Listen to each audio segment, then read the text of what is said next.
Good evening, and welcome back to the Infectious Madness of Dr. Dekker. This time, we'll be questioning Nathan. Who are you? I'm Nathan Peel. I'm a supermarket worker from, well, hell, really. Why did you say you were from hell?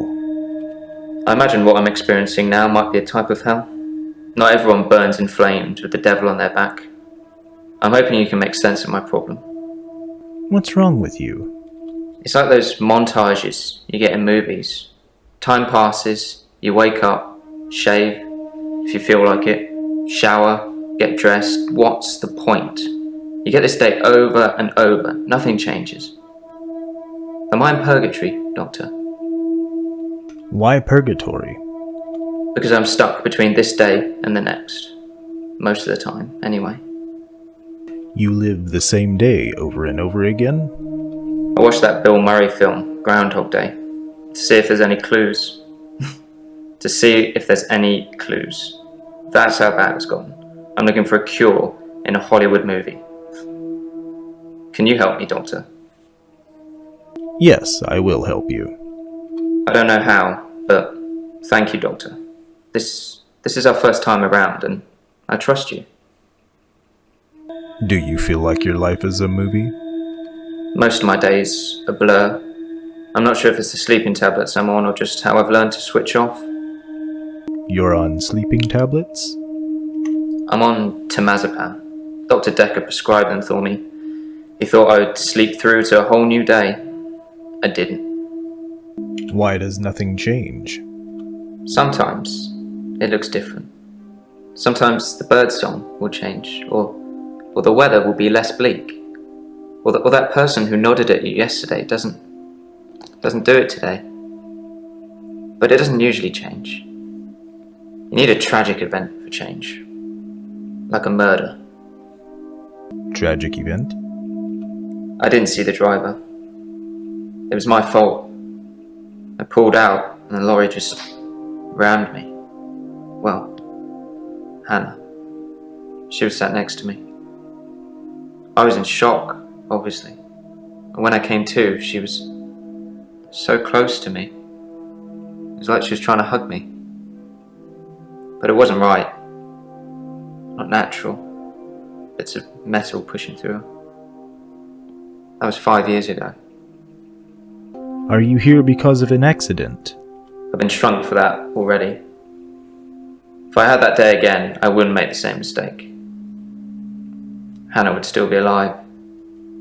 We'd probably have a family by now. I haven't had any relationships since then. 5 years is a long time ago. I was fine for quite a while after the accident. Well, being treated for depression. I thought I was cured. It was only recently after meeting Dr. Dekker that I had a strange deja vu. I'm exhausted. Doctor, is our time up? Are you depressed? I do suffer from depression, but it's not very surprising, is it? I used to get fatigue, too. Just overwhelming tiredness. I don't really get that anymore. I've just learned to accept that this is my life now. Who is Hannah? My fiancée. My childhood sweetheart. We met at secondary school. She was head girl, I was the quiet one. She liked computer games, so I instantly fell for her. I proposed in Goldshire. She said she didn't date elves, so I leveled up to a human necromancer and asked again. Sorry, it's Warcraft? We spent a lot of time on there. You played Warcraft with Hannah? We played World of Warcraft a lot together. I guess it's not the cool thing to do anymore. But we had a lot of memories there. To be honest, it reminds me a lot of life now. The same thing over and over again. Bring me X bunnies to make a stew. Y badger teeth. Rinse, repeat. Maybe I'm just grinding life. Why are you grinding life? I'm not really fit for work anymore. I work in produce at the local supermarket. That mainly involves lifting heavy crates of fruit and veg into place for people to buy, and doing that over and over again.